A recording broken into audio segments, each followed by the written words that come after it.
Flirty fishing is a form of evangelism by sexual intimacy practiced from around 1974 to 1987 by the cult Children of God, currently known as Family International. Female members of Children of God would apply their sex appeal on men from outside the cult, often having sex, using the occasion to proselytize for Jesus and seek donations. The practice was a primary source of financial support and political protection for the cult.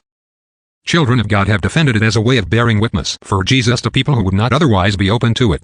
According to some sources, over 200,000 men were fished, and over 10,000 babies were born to cult women from 1971 and 2001.